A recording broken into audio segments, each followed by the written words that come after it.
Afternoon, everyone, and welcome to another episode of the Relief Podcast. Today, our guest, Tom Caravela. Tom is an expert, not just in, and also author, new published author of Job Search Mastery. And I actually started reading the Kindle edition because I have a story I'll tell later in the episode, but I first bought the physical edition and I lost it in the store. Tom, welcome to the show. Yeah, man. Thanks for having me. And I feel like I need to send you a copy. You have to have a physical copy of it. So, yeah. I'll buy another one. I didn't get enough time to get it. And the quick story, if I may, is the other Sunday I wanted to bring your book into Walmart, right, and actually take a picture of it and say, oh, here you go. One day it's going to be on the shelves here in Walmart and other major retailers, right? Yeah. Because it belongs, because everyone needs job search mastery. Right. It's not just finding that next job that pays your bills, but finding that job that leads to a career that you can kind of build on.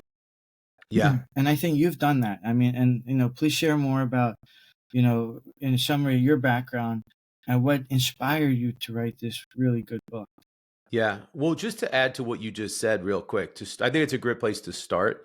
The one thing about the book is that it's not just a book to help you get a job. That's the goal. But more so, the book is designed to teach a life skill that's not taught in schools right now. It's not taught in colleges. And it's certainly not taught when you get a job. Your new employer is not teaching you how to get your next job. So this is a life skill that once you learn it, you have it for the rest of your career. So it's not just about getting your next job. It's positioning yourself through branding and networking to get so that at some point in the future, employers are coming to you when they have open positions because they know you're an expert in a certain field. It's like it's like going out in a boat fishing and the fish just start jumping in the boat. That's what you want to do in your career. And that's what the book teaches. Excellent. And then, as you said, I think, and you covered in chapter 1, is like mindset, right? Yeah. Talk about the importance of, telling someone who may not be in the ideal job situation or may not be in a job at all to maintain a really strong mindset when looking for that next position. Well, and I'm glad you brought that up because the reason I started the book, the first chapter of the book literally is about mindset. Mm-hmm. And the reason is because the job search process, especially now, is incredibly challenging and there's a lot of rejection. And if you're not mentally prepared to handle that rejection, it's going to affect the success of your search. And it's certainly going to affect the mental state of how you handle that search. Because a lot of times people are like, well, I just need to get the job and then I'll feel better. And it's like, well, you need to feel better in order to get the job, right? So the whole idea behind a job search mindset is to not look at the entire process in one fell swoop. Like, I'm going to do all this effort and put in all this work, and then I'm just going to get a job. It's what are the consistent daily habits, job search activities that I am going to perform? Maybe it's 30 minutes here, maybe it's 30 minutes there, but it's consistent each day that's going to pile up and create wins, create momentum, create interviews, create job offers, and eventually get you that position you want. So the whole process, you have to look at it as a series of consistent actions and behaviors that are going to get you the wins. It's not one thing. It's a combination of things. So that's part of the mindset chapter, is handling rejection and putting together the right consistent effort so that you can position yourself for that job. Definitely. And I think that, when I go back, I cut the paycheck cord in 2007 when I left Deloitte. But before then, sometimes like some of the things you brought up in the book is not knowing where to start, feeling stuck, not really Mm. having career advisors, because basically that kind of ends in college. Yeah. And Yeah. where do people kind of get started? And if you would, kind of go over, if you would, what a job search journal is and how people Yeah. can use it. Well, yeah, and I talk about how important it is to keep what I call a job search journal. And what that does is it collects all of the critical information that someone's going to need, not just now for this job search, but for a future job search. It's a way of chronicling the efforts that you take and what you put into that specific process so that you can refer to it another time. So, for example, I talk all about how important it is to optimize your resume. Well, there's a process and a system to optimizing your resume. And I explain it in the book that you need to start out by understanding what are your transferable skills and strengths? What are your weaknesses? And I say that you should document that. You should know what that is. Now, in your career, once you document that and know what it is, and you refer back to it, well, it's easy to then build on that. The other thing, too, is to keep track of the positions that you apply to. Because if you are in a field and you operate in a certain function, capacity, title, which we all do, well, then 2 years from now, 3 years from now, chances are you're going to be looking for that same title. So you might come across the same companies. Where did you apply? How long ago? Who did you talk to? Where did you get interviews? You want to keep track of that because over the course of a job search, I talk to people, they may have applied to 50, 100 positions. How do you keep track of that? I have a spreadsheet that I recommend. I actually have a link to it in the book. It's a free giveaway that you get when you buy the book. It's QR code that goes in your job search journal, right? So like all of these notes that you should be taking along the way, go in the journal, and then a spreadsheet with all the job positions, all the job postings that you applied to, who you met with, and all that other good stuff. It's all on there. You have that. So now you have the history and you're collecting and you're making an investment in your career and in your future.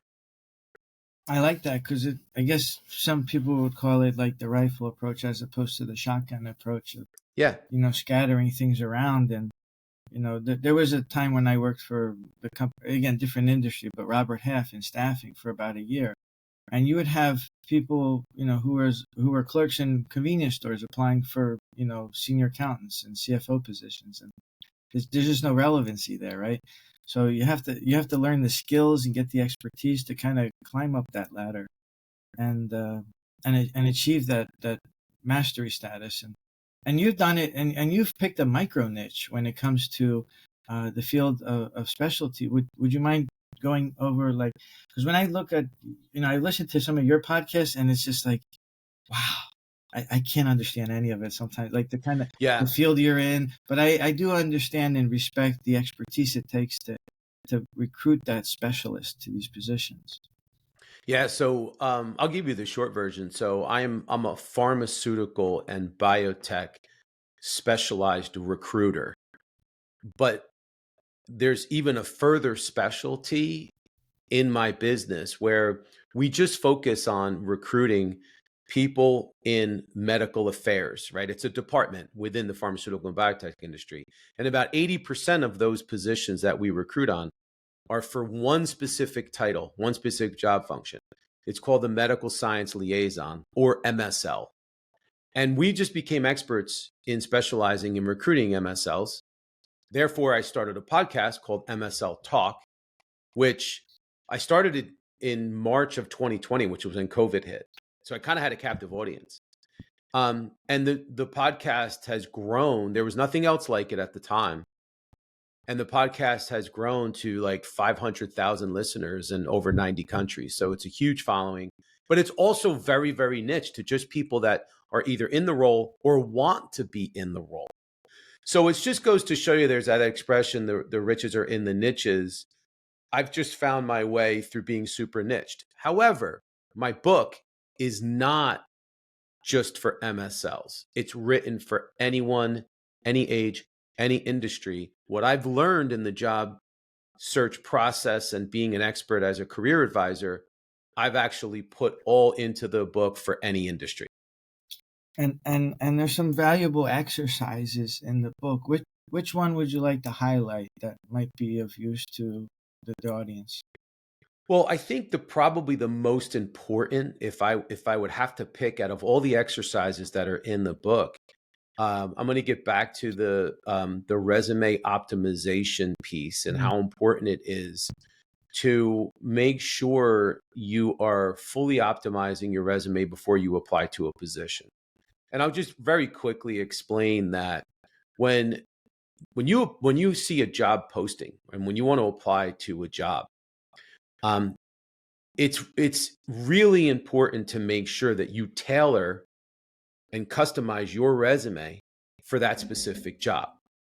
And the way you do that is you just basically look at the responsibilities and the requirements that are listed in that job description. And then you look at your resume and say, okay, what have I done? What are my skills? How am I going to be able to match what it is that they're looking for?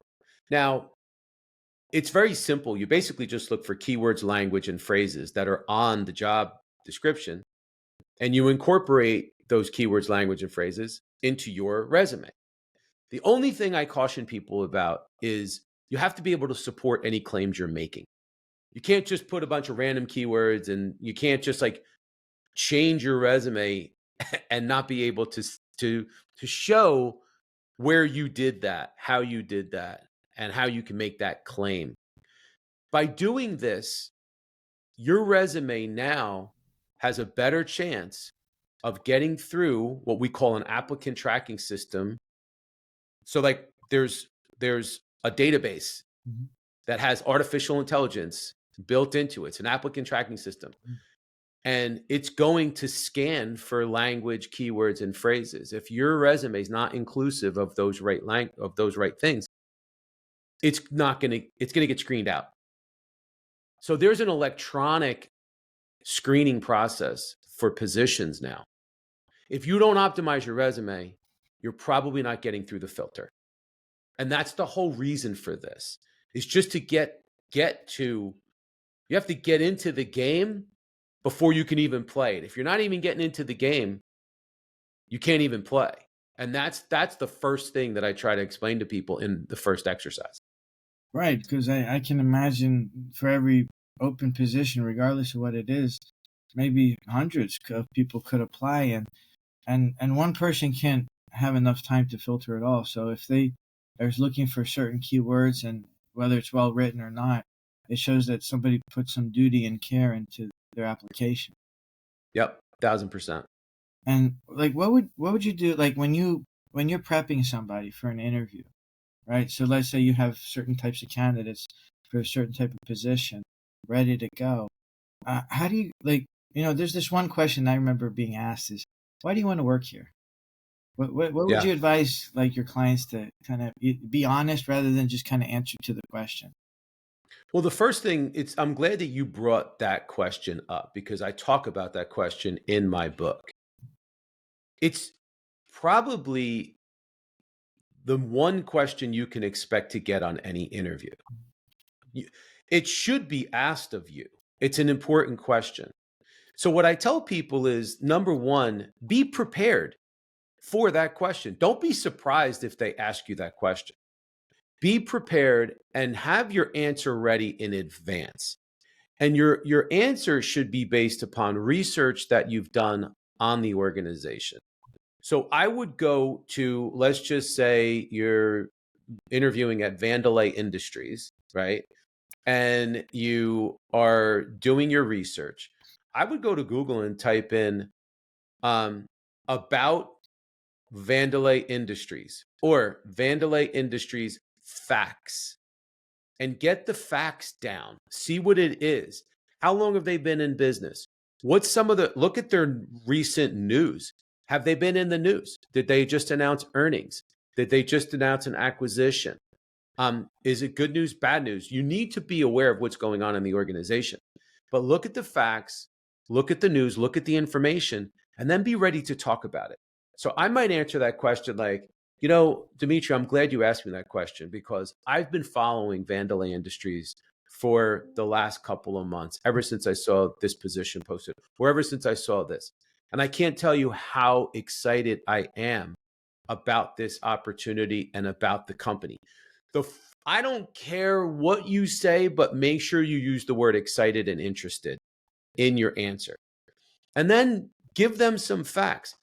I also just noticed on your website that you announced very positive fourth quarter earnings. That's so exciting to me. I also saw in your core values, I would look up their core values and their culture. I saw that, one of your core values is this, which is really in line with my number one core value because this is the type of person I am. So based on my research and what I've learned about the organization, I think it's a perfect fit for where I'm looking to go and what I want to do. But it's also in line with my core values, and I think I could be a huge asset to the organization. So it's literally showing them that you did your homework, you know about the company, you're excited about the company, you want to work there, and you're a good culture of fit. And in a very short period of time, like that was a very short answer, but it accomplished all those things. Certainly. And, another, excellent point. Another question I remember hearing is, what do you want to do in 3 years or 5 years? So would you say that people should be temperate in their optimism or ambition, or should just be aligned with the position and the growth cycle of what they're walking into? I would be honest. I think in that situation, the person that's asking just wants to get an understanding of what your career trajectory or what your expectations are for your career trajectory. So I would be honest by saying, first of all, be careful. A lot of times people they overdo the future aspect of where they want to go, and they forget that they're interviewing for a specific position. You want to win the position you're interviewing for, not the position 3 to 5 years down the road.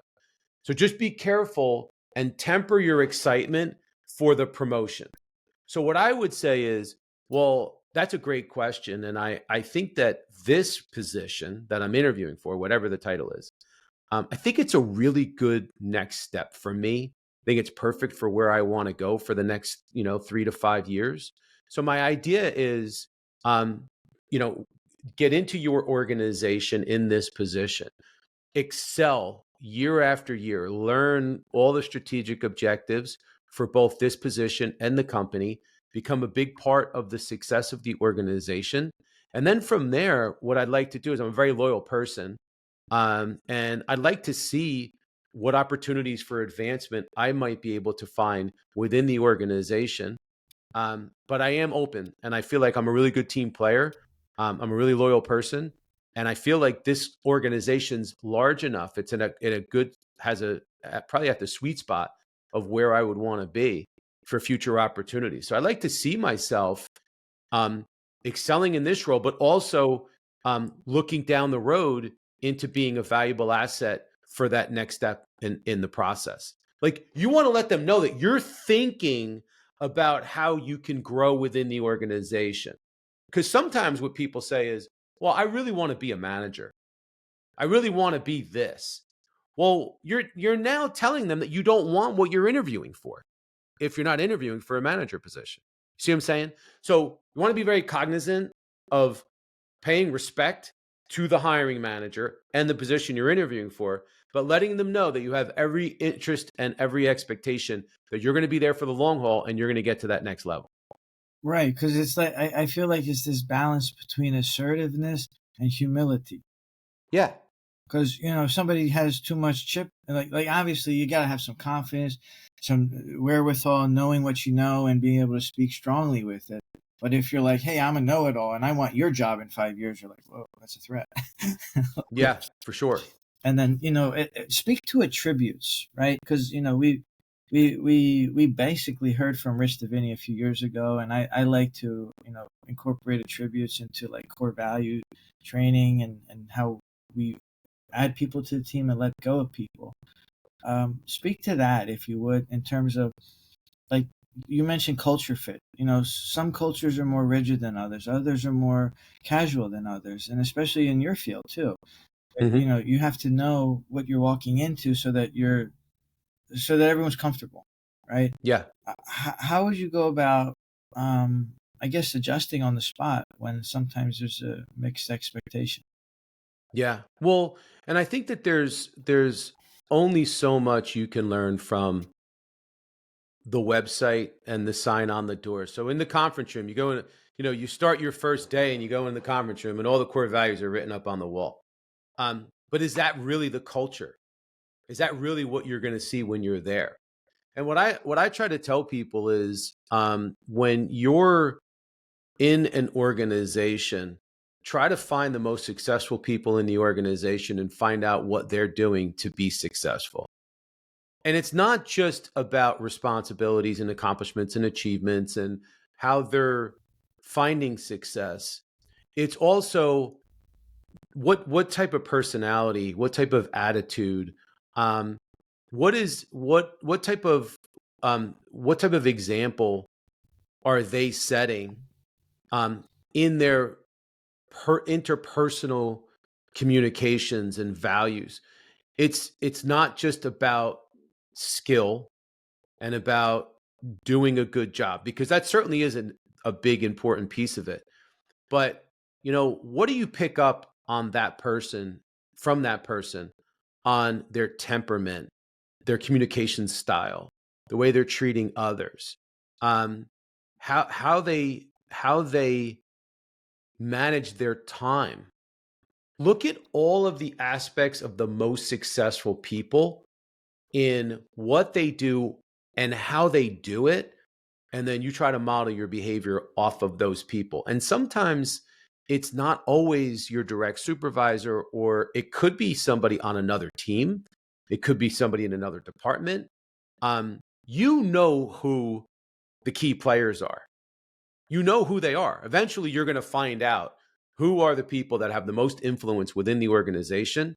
Those are the people you want to get closest to.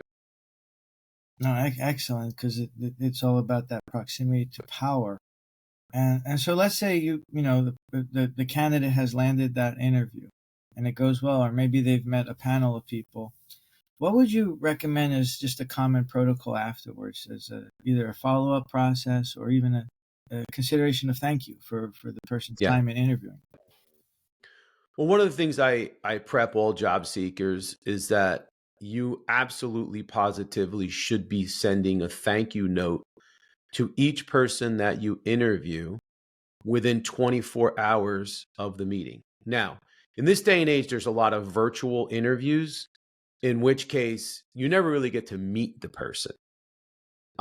If you have an opportunity to meet a live person, one of the things that you could do to stand out is bring a thank you card with you.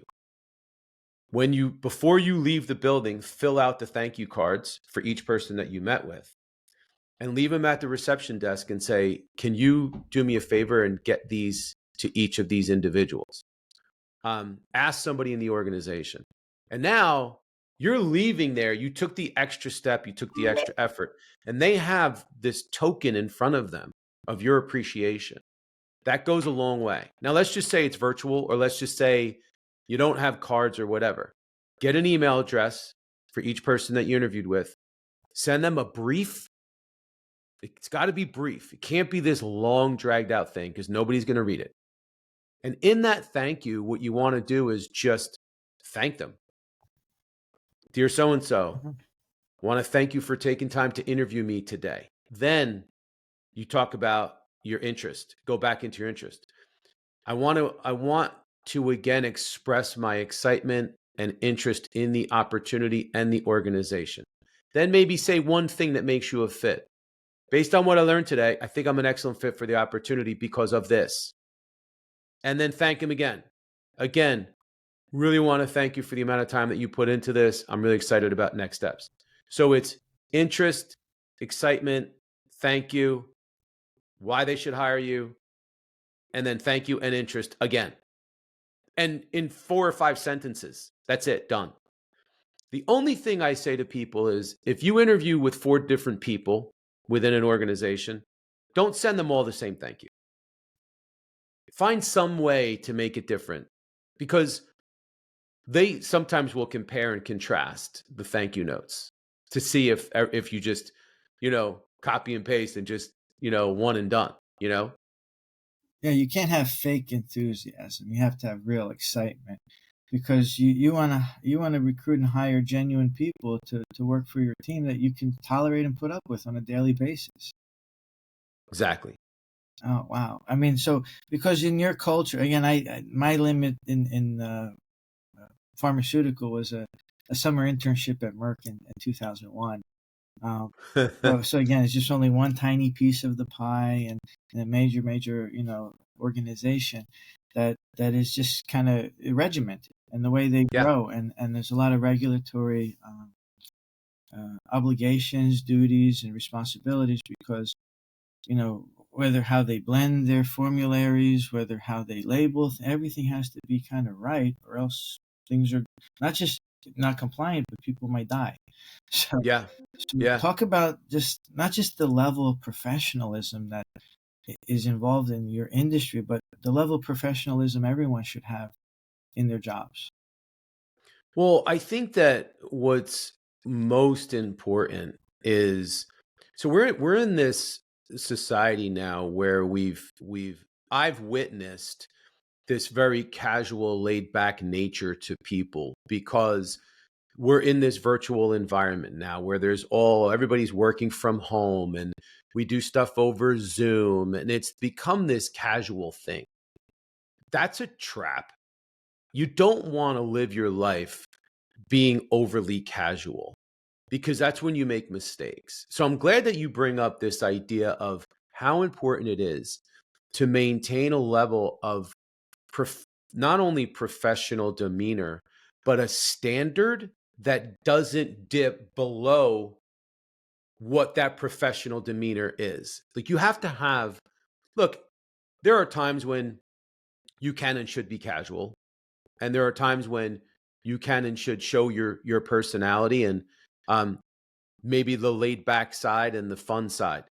But you're getting paid to do a job. And because you're getting paid to do a job, there's a certain amount of expectation and obligation that comes from both what you need to do to live up to the expectations, um, and you're obligated to perform because you're getting paid. So don't take that for granted just because everybody's casual now. You have to maintain the right level of professionalism, and you have to stay. I would recommend you stay at the highest standard above everybody else, because when it comes time for the promotion, you're the one that's going to get the job. And exactly, and if you wouldn't mind, please add like the importance of hard discipline, because you definitely lead by example with that in terms of not just following strong routines, but routines when it comes to fitness, respecting ourselves. And when you look at the top ranks, I imagine some of these your clients, you're going to see fit people at the top. You're not going to see fat people and people who don't respect their form. And well, you know me, and I guess that's why you're asking this question, but I live an incredibly disciplined life, but it's not, it's just based on being micro focused on certain habits that are not compromised. So when I look at elite performers and people that are at the top of their game, they may not necessarily be the smartest in the group. They might not have the highest degree. They might not be the most accomplished as far as like their educational background or whatever else. Um, but they are extremely disciplined. They are extremely consistent in their habits every day. Um, they are uncompromising in their work ethic and how hard they work. But more importantly, they're the most focused. You can work hard and long, but if you're not focused and productive in your efforts, which requires discipline at work, you're probably not going to produce as much as the people that are truly focused on what it is that they need to do to move the needle. So it's a combination of being consistent in your habits, but also putting forth the right focused effort, working hard, but putting forth the right focused effort as you're doing it. So it's a complicated answer because there's so much to it. But when it comes down to it, if you can be consistent and if you can maintain the same daily routine of habits, and be super productive because you're focused, you're going to be successful. Like, you're just going to be successful. I don't think there's any other way to describe it. No, put in the work, you get the result. Maybe not immediately, but as we both are students of Ben Newman, you attack the process and you're not attached to the result, because one day you're going to win. Yeah, You keep pounding that stone, you keep attacking the process, and eventually you break through, right? And for sometimes, sure. and one thing that I guess when you advise people and coach people is is the word balance embraced, or is it laughed at in corporate culture right now? Yeah. Well, I could tell you that that word is thrown around a lot. It's a big buzzword. And in the employment, on the employment side, the HR side of the equation, that's like this very key word that you want everybody to have work-life balance. I think that it's overused. I think the word is a little overused because I think it's used as a crutch sometimes, and an excuse for people to, like, you also hear the word burnout. Yeah. You don't want to get burned out. You hear work-life balance, you hear burnout. But I guess at the end of the day, there's something to be said about trying to live a balanced life. But as long as you're not using that as an excuse to work less or not hold up your end of the responsibilities, or to give you an out, and maybe because a lot of people, I think, will try to see what they can get away with while still maintaining or keeping their job or doing things at a certain level. Not saying that they're underperforming per se, but they're not overperforming because they don't feel like they have to, because they're just creating balance. So I think it's up to the individual, but I also think that that word is abused. Because again, when I hear the word balance, I feel like it's this idea of defaulting into the comfort zone. Yeah. Oh, and that's a better way to put it. That's it. You just described it in a very succinct form. Like, it took me like 10 minutes to describe what you just said. That's pretty much it. It is. It's like what does it say? You don't grow in the comfort zone. It kind of feels great, but it's too familiar, right? And change is the only constant. And again, you work in an industry for decades that has evolved continuously. Yeah. And if you don't invest in your skill set and your relationships, you're left behind. For sure. And if you wouldn't mind, like, talk about the importance of networking, because I think there's different ways about. I mean, I'm a shy person, right? You can see me in person, you think I'm funny and all that, but sometimes I don't know what to say.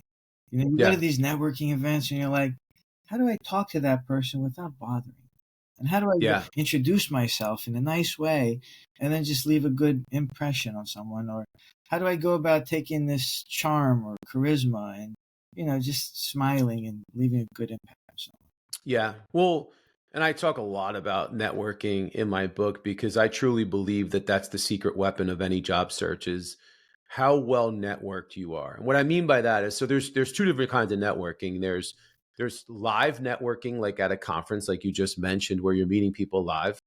And then there's what would be more like digital or virtual networking, which would be maybe through LinkedIn or through email.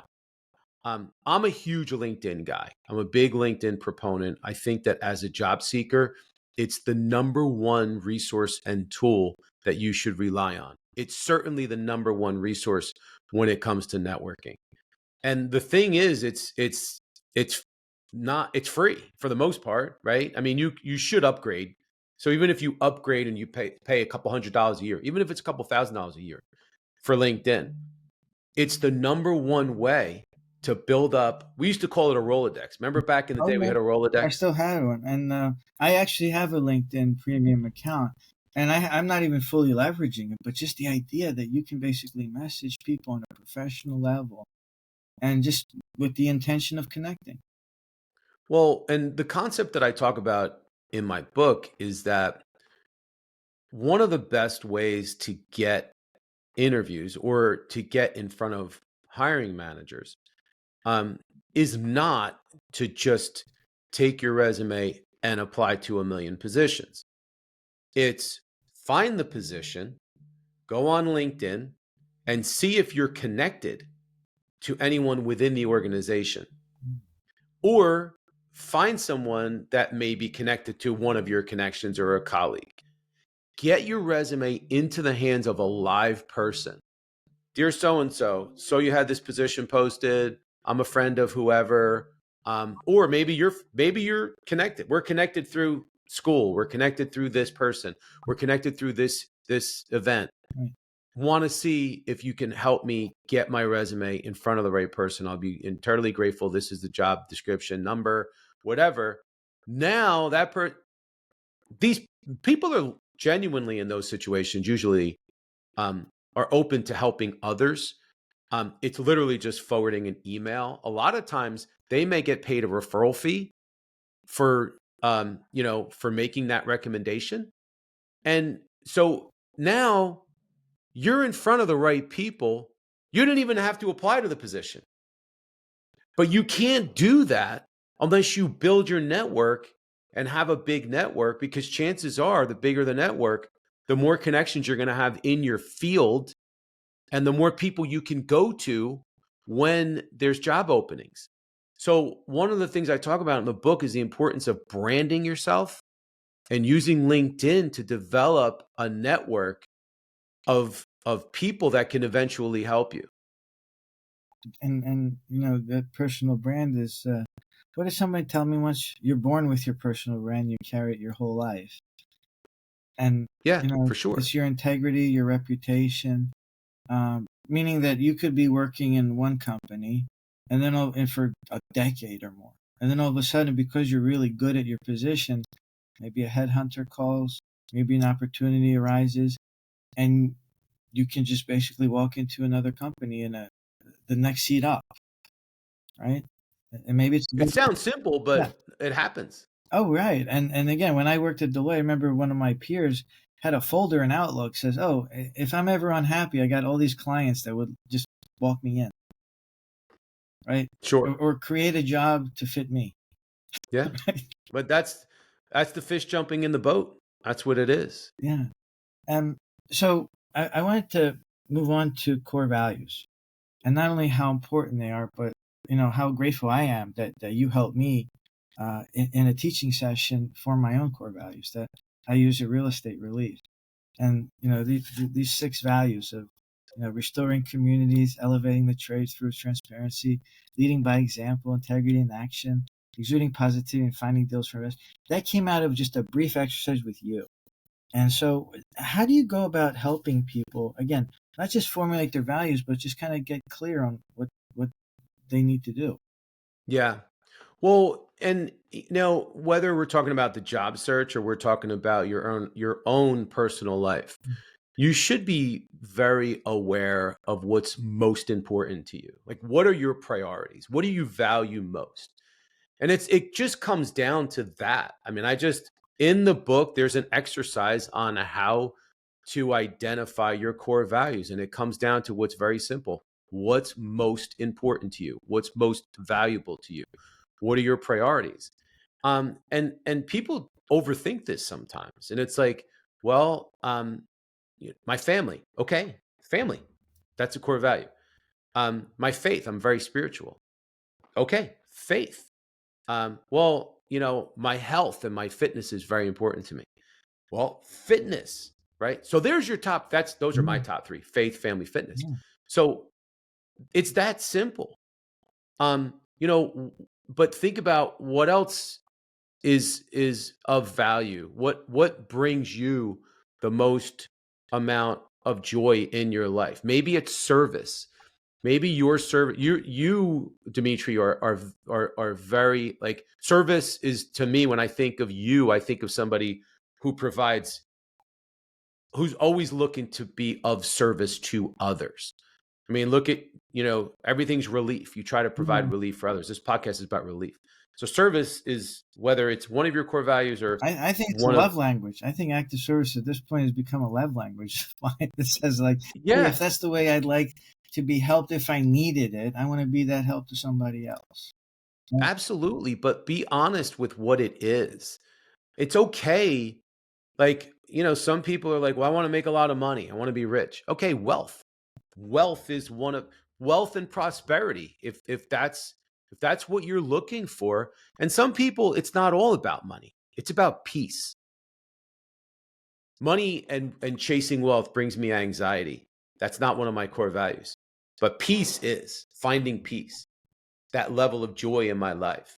So you have to have a honest conversation with yourself. Sit down and just write these words down. And if you get stuck, go to Google and type in top 50 core values and just see what words they're using to describe what it is that may be your core value. So again, maybe it's wealth, maybe it's prosperity. You just pick one, figure out what is that. Um, but I always like to tell people you want to be on the positive side, and you don't want to, because a lot of times people are like, I don't want to be anxious, anti-anxiety. Like, don't give any life to the negative. Don't even mention it. You just want to mention what you want and what's most important. And then that becomes your really your kind of your North Star. Oh yeah, and it's a matter of perspective. And I remember reading somewhere once, it's like, oh, because somebody who's had anxiety for years, you start thinking about it differently. Like, wait, that anxiety is excitement. It's enthusiasm. It's something I could work into. It's something I Yeah. look forward to. Why? Because I'm committed to goals and achieving the mission. Whatever that mission is that we all have, we got to have one and pursue it as best we can. So, when, again, when taking all this into consideration, right? When you talk to your kids, when other people talk to their kids, what kind of main value do you feel is pivotal that might be missing in the next generation when it comes to applying for jobs, maintaining that job, growing in a career? Yeah. There's one word that, like, literally, as you're talking, just jumped out at me, and it's accountability. When you go and get a job working for someone, you are accountable.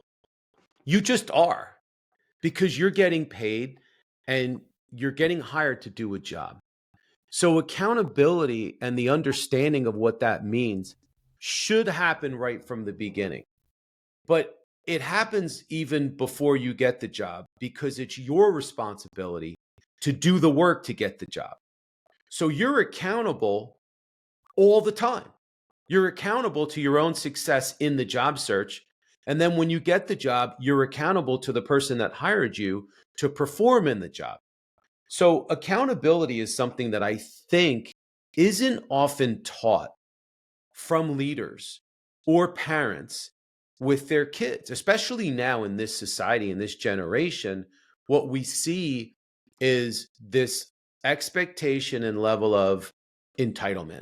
And, well, my kid deserves this. I got a resume yesterday from the guy. Sends me an email and he said, hey, it's been a while since we spoke. The last time we spoke, I told you my wife was looking for a job. Here's her updated resume. And out of all due respect, I didn't want to insult the guy, but I felt like saying, dude, have your wife reach out to me. It's her. Is it her career or is it your career? That's the opposite of accountability. She's accountable. She should. What impression am I left with if this person can't even send an email? Hey, Mm. Tom, you spoke to my husband last year. He said that you're a great resource and maybe you can help me. Here's my resume. What am I going to say to that? No. Right. I mean, I think we heard stories before of, and maybe you've heard more specific stories of parents going with their kids on job interviews. Yeah. Oh, yeah. It's in my book. And I talk about, like, don't bring your mom on the interview, man. Like, there are crazy stories about parents showing up at their kids' interviews for different reasons. There have been virtual interviews where you have like a Zoom meeting set up, and people are like, "Oh, let me show you my dog. Let me," and they bring their dog into the interview. Oh my cat. Are you a cat person? I'm a cat person. This is my cat. Like, no, no, that's not the. This isn't the time or place. You mentioned before about how important it is to be professional. That's what I'm talking about. I'm talking about people thinking that just because they're in this virtual environment and they're maybe like they just have this impression that they can now get so personal and show their pets or bring their mother into the interview, where it's unprofessional and it actually is just weird, quite frankly. Well, I think it shows not just immaturity, but it shows that this is the long result of participation trophies Oh yeah. and the lack of Oh yeah. competitiveness. And again, not that I ever was a gold medalist, but I did go to a Ben Newman event and challenged Justin Gatlin to a race, and he said no. Why? Because we're competitive. I just wanted to see how much I would lose by if we were to race, right? And again, it's not like, okay, well, are you in your right mind? Like, no, you have that once in a lifetime opportunity. Why not take the shot, right? Or if you're in competitive sports in high school and you play wrestling and you have a bigger opponent, you don't sit there and say, "Oh, I can't win. Why bother?" Just give it your best. And even if there's that job interview where you're not quite qualified, you might have some soft skills that the other candidates don't have, and the person who's hiring says, "You know what, that feels right for our team." It's true. Yeah. I mean, I think you mentioned that you've had sometimes junior people get a job that a senior person didn't get because of their attitude and mindset. Yeah, I think that's one of the things I see pretty often is that sometimes when you have more senior level candidates in a specific discipline and they go on interviews, they just think that they have it in the bag. They think that they're entitled to it and that they deserve it because they have 10 years of experience performing in that specific role, but they don't prepare or they don't show interest, and they go through the motions. And then you have somebody who's a little more junior that's hungry, that does all the things that I talk about in the book with enthusiasm and excitement and preparation and planning and all the things that you have to do. How many times I've seen, geez, you have these senior level candidates, they never send thank you notes after the interview. They just don't think they have to. And, we sometimes will hear from hiring managers that they make the decision on who to hire based upon thank you notes, whether or not they got them and how good they were. Think about that. I mean, that's just one piece of a big equation, but it could be the tiebreaker. That's how important it is to do that. So I think that there's, and again, getting back to accountability, doesn't matter how senior you are, you're still accountable to show up and to do a good job. I mean, look, I did it for my first job that wasn't working with my dad at a supermarket at 14 years old when I scrubbed toilets and meat rooms. Like, I was smiling the whole time, regardless of the dirtiness of the work, because I knew I would get paid, and I was gratified for the good job I would do. Yeah. I didn't. And you're working towards Yeah. something. A lot of times people get caught up in, worrying about what others have or comparing themselves to others. And then they're in a job that they should be maybe excited about, or at least appreciative that they have that job. But they're unsatisfied because they keep looking at everybody else and what other people have. And I think that comparing your job and yourself to others in other jobs or maybe other levels, um, nothing good comes from that. Wow. No, it's beautiful, and Tom, I really want to thank you for all your deep insights today. It's going to be of tremendous value when people go and kind of step out into the workforce and find that new position or that next position that might be in better alignment. And the fact that they at least feel like there is a guide out there that comes from an expert and it's not just academic. I think it's something that's applicable and useful in these times. One last question, if I may. Where do you want to challenge yourself in the next year? Where do you want to grow that, that you want to hold yourself accountable to here? Like, is it in speaking? Is it writing your next book? Is it holding a conference? What do you aspire to that you haven't quite done yet? Yeah, no, that's a great question, and I'm not the type of person that is going to be stagnant. So I'm looking to push myself to continue to build my business, build my brand, but also get better at the coaching aspect to what I do. So the book has brought on this whole new audience of people that need help. So I think one of the things that I'm planning on, and my next, not book, my next project would be to create an online course for people that are looking for help. So the book is very comprehensive, um, but it also isn't me giving instruction in a video format. It's me giving instruction in a written format. By doing video and helping people through the use of a course, I can guide them better. I can provide better tools, and I can really walk them through the whole process, and hopefully help them find greater success. So I think that's going to be my next thing. I look forward to your next thing, and I'm glad that I asked, because I feel like, we all evolve, right? And that next step is basically taking the personal touch that you do. And as you said in your book, you can't do 15 minutes with the whole world, but you can do 15 minutes in a course and put it online, available to the world. Yeah. Yeah. So But how do people wish me luck. you don't need it. You put in the hard work, you got it. So how can people find you online, Tom? And follow you? LinkedIn. LinkedIn? Like I said, I'm a big LinkedIn guy. Mhm. So look for me on LinkedIn. Mention that you heard me on Demetri's podcast, but it's Tom, Tom, and last name Caravela, Caravela, 1L. And yeah, send me a connection request. I'd be happy to connect with you. And yeah, if I can offer any advice or help you in any way, I'd be happy to do it. Well, I look forward to connecting with you again in person, perhaps over a cigar.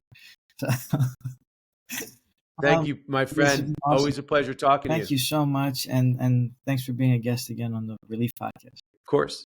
Yeah.